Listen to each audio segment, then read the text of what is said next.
आज की स्टोरी मैं लेकर आ गया हूँ अधूरे हम पूरे हुए तुमसे मिलने के बाद पार्ट 11। अगर आपने पार्ट 1 से लेकर पार्ट 10 तक नहीं देखा है तो पहले आप वो देखिए, नहीं तो ये स्टोरी आपको समझ में नहीं आएगी। मैं पार्ट 1 से पार्ट 10 तक का लिंक डिस्क्रिप्शन में दे दूँगा। तो चलिए आज की स्टोरी शुरू करते हैं। पिछले पार्ट में हमने देखा था कि निकिता और सौरव वहाँ से पीछे वाले गेट से चले जाते हैं और उसके बाद क्या होता है वो आज की कहानी में जानेंगे। निकिता की गलतफहमियां आगे बहुत भारी पड़ने वाली थी, लेकिन निकिता इन सारी बातों से बेखबर थी। सिर्फ और सिर्फ अर्जुन की खुशी का सोच रही थी, जबकि संध्या अर्जुन की खुशी नहीं थी। जब निकिता वहां अपने घर गई तो उसके बाकी भाई देखकर बहुत खुश हुए। फिर निकिता ने सच्चाई उन सभी को बताने लगी। सौरव भैया की कोई गलती नहीं थी ये बताया। सौरव के भाइयों ने सौरव को माफ़ कर दिया, लेकिन निकिता को बहुत डांट पड़ी। उसके भाइयों ने कहा कि घर छोड़कर आने को किसने कहा तुझे। वहां अर्जुन के घर पर पार्टी ख़त्म हो चुकी थी। अर्जुन कब से निकिता को ढूंढ रहा था, लेकिन निकिता उसे कहीं नहीं दिख रही थी। जब वो अपने कमरे में गया तो उसने देखा कि एक लेटर रखा हुआ है जो अर्जुन के लिए निकिता ने लिखी थी। अर्जुन वहीं बैठकर लेटर पढ़ने लगा और फिर अपने कमरे से बाहर आया। उसने देखा कि सब निकिता और सौरव को ढूंढ रहे हैं। तभी अर्जुन बोला, निकिता घर छोड़कर चली गई है और अब कभी वापस नहीं आने वाली है। फिर सब अर्जुन की तरफ देखने लगे। अर्जुन की आंखों में तकलीफ़ और दर्द साफ साफ दिख रहा था, लेकिन अपने गुस्से से अपने तकलीफ़ को छिपा लिया। तभी अर्जुन के पिता अर्जुन पे गुस्सा करने लगे और बोले, यही नालायक ने कुछ किया है। उसके बाद वो नज़दीक आए और अर्जुन का शर्ट पकड़ते हुए बोले, क्या बोला है तूने उस बच्ची को। सारे लोग अर्जुन पे गुस्सा कर रहे थे और विवेक और भावना चुपचाप कोने में खड़े सब देख रहे थे। सबकी बातों से अर्जुन परेशान हो गया और ज़ोर से चिल्लाया तो सब चुप हो गए। और फिर अर्जुन गुस्से में चिल्लाते हुए बोला, हाँ पापा मेरी ही गलती है, मैंने ऐसी ही किस्मत में लिखवाई है खुद की, क्या बताऊँ आपको। उसके बाद वो जानकी यानी अपनी माँ के पास गया और बोला, माँ ये प्यार करना मेरे लिए बना ही नहीं है, जिसको प्यार करो वो मुझसे दूर चला जाता है। ये बोलते समय अर्जुन की आंखों में आंसू आ जाते हैं और अर्जुन की आंखों में आंसू विवेक को बिल्कुल बर्दाश्त नहीं हो रहा था। तभी विवेक गुस्से में वहीं खड़ी संध्या के पास गया और उसका हाथ पकड़कर उसको बाहर की तरफ ले जाने लगा और बोला, यही वो बकवास सी लड़की है जिसकी वजह से ये दिन देखना पड़ रहा है, चलो निकलो तुम मेरे घर से। संध्या कहती है, भैया मेरा हाथ छोड़ो। विवेक कहता है, तुम मुझे भैया मत बुलाओ, तुम्हारी जैसी बहन नहीं चाहिए हमको। तभी अर्जुन विवेक का हाथ पकड़ते हुए बोलता है, संध्या के साथ क्या हुआ है ये तो आप लोग जानते ही हो, फिर कैसे आप इसे यहाँ से निकाल सकते हो जबकि इसका कोई नहीं है यहाँ। संध्या की वजह से ये सब नहीं हुआ है भैया। विवेक कहता है, तू समझ नहीं पा रहा है या देख नहीं पा रहा है, इसी ने तेरे घर बर्बाद किए हैं आज। अर्जुन कहता है, इसने नहीं बर्बाद किया है, जो छोड़ कर गई है उसने। इतना बोलते ही अर्जुन गुस्से में वहाँ से चला गया। जब अर्जुन वापस आया तो बहुत रात हो चुकी थी। विवेक और भावना हॉल में बैठे अर्जुन का इंतज़ार कर रहे थे। अर्जुन जैसे ही घर के अंदर आया तो विवेक ने देखा कि अर्जुन बहुत ही पी रखी थी। फिर विवेक उसको अपने कमरे में ले गया। वहाँ भावना बैठी थी। अर्जुन भावना के पास जाकर उसके गोद में अपना सर रखकर रोने लगा और बोला, भाभी क्या मुझे समझना इतना मुश्किल था कि वो मुझे समझ नहीं पाई। क्या उसको मेरे आँखों में प्यार नहीं दिखा जो वो मुझे छोड़कर चली गई। वो ऐसा सोच भी कैसे सकती है भाभी कि मैं संध्या से प्यार करता हूँ। भावना अर्जुन के बालों को सहलाने लगी और विवेक की तरफ देखकर वो भी भावुक हो गई, क्योंकि अर्जुन की हालत देखकर विवेक भी रो पड़ा था। देखते देखते 1 हफ्ते बीत गए। एक दिन अर्जुन शाम को ऑफिस से जल्दी घर आ गया और उसने देखा कि पूरे परिवार के साथ वहाँ पर निकिता और सौरव और उसके बाकी भाई भी बैठे हुए हैं। उस समय अभी संध्या अपने ऑफिस से घर नहीं आई थी। अर्जुन निकिता को देखते ही अपने कमरे की तरफ चला गया। फिर अर्जुन बाथरूम गया और कपड़े बदलकर बाहर आया और उसने देखा कि निकिता उसके सामने अपने कमरे में खड़ी है। अर्जुन एक बार उसकी तरफ देखा और फिर अपने कामों में लग गया। और निकिता की तरफ ध्यान नहीं देने लगा। निकिता भी उसके साथ जाकर सोफे पर बैठ गई और अर्जुन को बार बार उसके काम में डिस्टर्ब करने लगी। अर्जुन बार बार निकिता को नज़रअंदाज कर रहा था, लेकिन फिर अर्जुन को निकिता की इन हरकतों पर गुस्सा आ गया और वो उठकर ज़ोर से चिल्लाया, क्या है, क्यों परेशान कर रही हो? निकिता कहती है, मैं परेशान नहीं कर रही थी, बल्कि आपकी मदद करने की कोशिश कर रही थी। यह सुनते ही अर्जुन निकिता के करीब गया और बोला, जितनी मदद करनी थी कर ली तुमने, अब और नहीं करो। यह सुनते ही निकिता के आंखों में आंसू आ गए। निकिता के आंखों में आंसू देखकर अर्जुन का मन किया कि वो उसे गले से लगा ले, लेकिन अर्जुन का ईगो बीच में आ जा रहा था। फिर अर्जुन ने निकिता को बाहर जाने को कहता है, तो निकिता ने कहा कि मैं नहीं जाऊंगी और मुझे आपसे बहुत ज़रूरी बात करनी है। तभी अर्जुन ने देखा कि अर्जुन का पूरा परिवार कमरे के अंदर आया और अर्जुन को बोला, एक बार निकिता की बात सुन लो। अर्जुन ये सुनकर कुछ नहीं बोला। फिर निकिता ने बताया कि उस दिन मेरे यहाँ से जाने के बाद भाइयों ने समझाया कि अर्जुन मेरे लिए बहुत सही है, लेकिन मैं उस समय सिर्फ अर्जुन की खुशी देख रही थी। लेकिन फिर 2 दिन बीतने के बाद पता चला कि मैं अब आप सबसे दूर नहीं रह सकती। तभी मैं वापस आ रही थी तो मैं एक आदमी से टकराई और उसके हाथ में तेल था जो मेरे ऊपर गिर गया, तो वो मुझे अपने घर ले गया और बोला साफ़ कर लेने। और फिर उसने अपनी कहानी बताई। उसने बताया कि उसकी पत्नी ने पहले उसके पैसे के लिए शादी की और फिर उसका बिजनेस ख़त्म होने के बाद उसे छोड़ दिया और उसकी एक बेटी भी थी। फिर मैं जब उसके हॉल से जा रही थी तब उसका फ़ोटो उसकी पत्नी और बेटी के साथ लगा हुआ था और उस फ़ोटो में उसकी पत्नी कोई और नहीं बल्कि संध्या थी।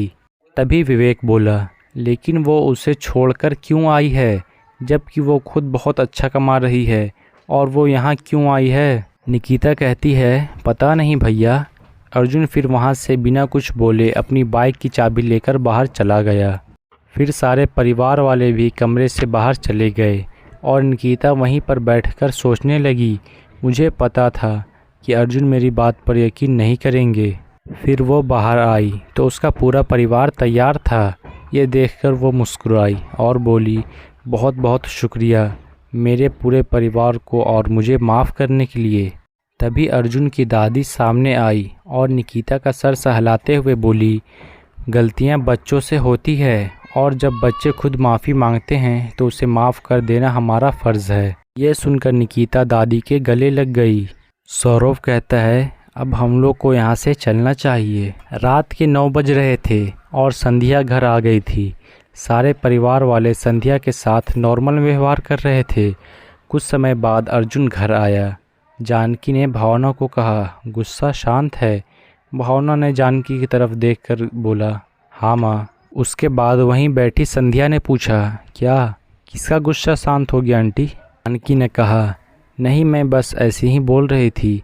विवेक आज भावना से नाराज़ हो गया था इसलिए। संध्या कहती है, ओह अच्छा। उतने में अर्जुन से भावना ने कहा, अच्छा हुआ देवर जी आप आ गए, खाने का समय हो ही गया है, आप बैठिए, मैं सबको बुलाकर लाती हूँ। अर्जुन ने कहा, जी भाभी।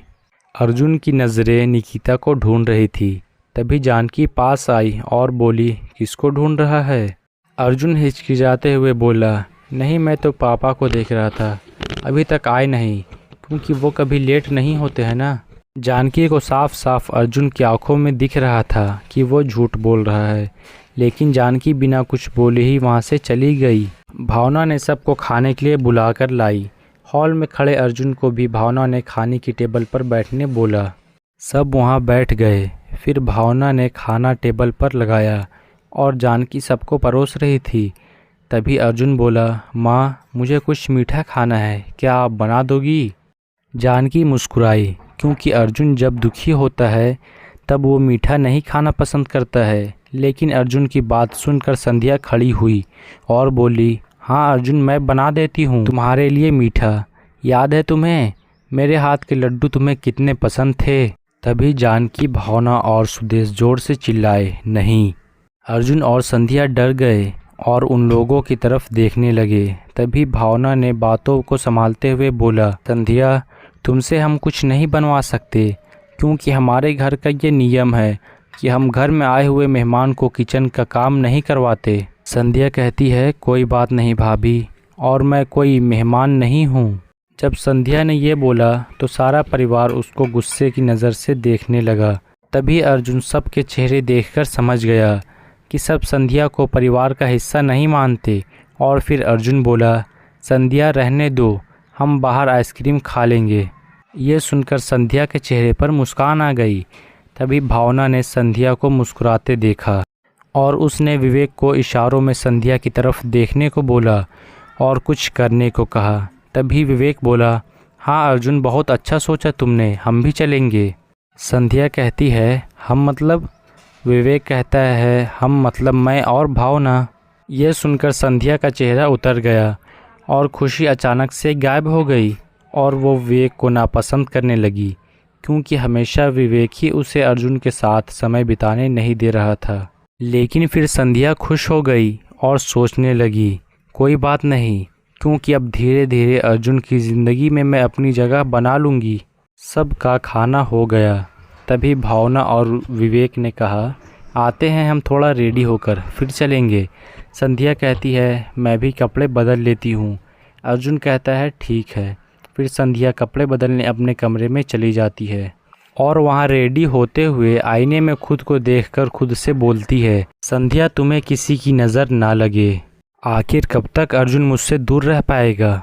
मेरी खूबसूरती उसे मेरे पास वापस खींच लाएगी। फिर संध्या हॉल में आई और फिर विवेक, भावना भी रेडी होकर आए। तभी अर्जुन बोला, चलिए चलते हैं। तभी पीछे से आवाज़ आई, रुकिए।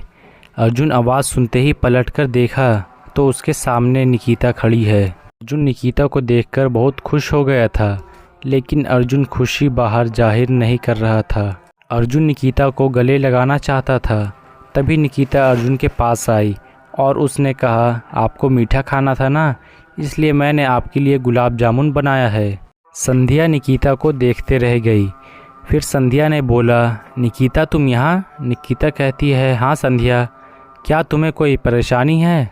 संध्या मुस्कुराते हुए बोली, नहीं, मुझे तो और खुशी हुई कि तुम आ गई। क्या तुम्हें अर्जुन लेने गया था?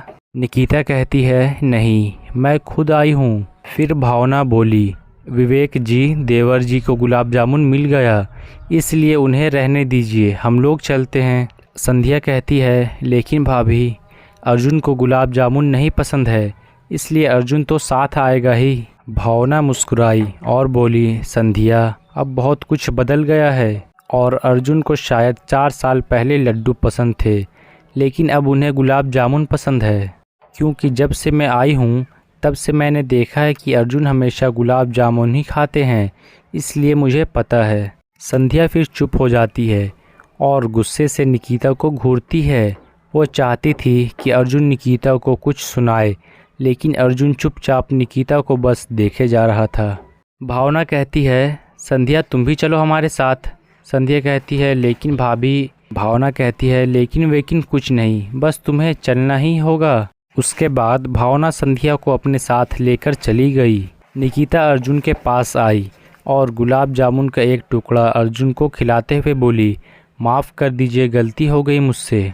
अर्जुन की आंखों में हल्के से आंसू थे और निकिता की आंखों में से आंसू की धारा बह रही थी। फिर अर्जुन निकिता के पास अपने कदमों को बढ़ाते हुए उसका हाथ पकड़कर बोला, बस एक बार तुम मुझसे पूछ तो लेती, बस यही तक विश्वास था।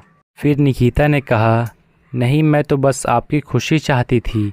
अर्जुन कहता है, तो इसलिए तुमने सोच लिया कि मेरी खुशी तुम्हारे दूर जाने से है। फिर निकिता अपना सर नीचे करके रोने लगी।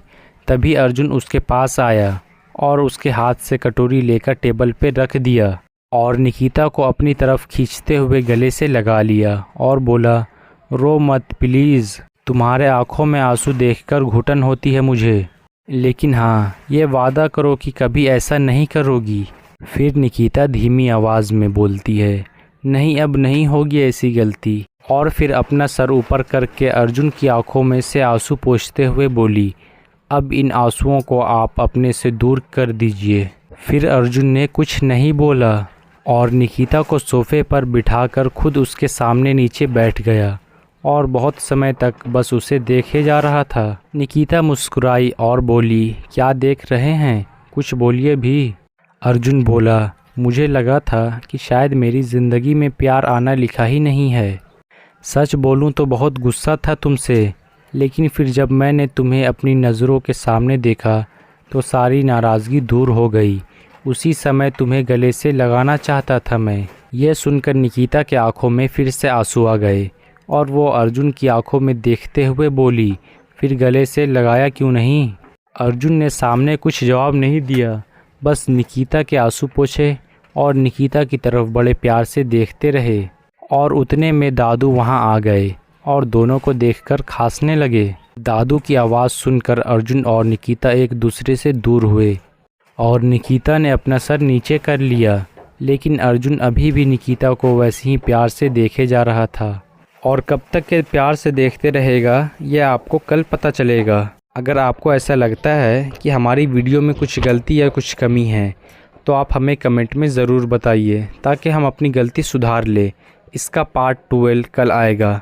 आप हमारे चैनल को सब्सक्राइब कर लीजिए ताकि हमारी अगली वीडियो सबसे पहले आपके पास पहुँचे। तो ठीक है, मिलते हैं फिर कल।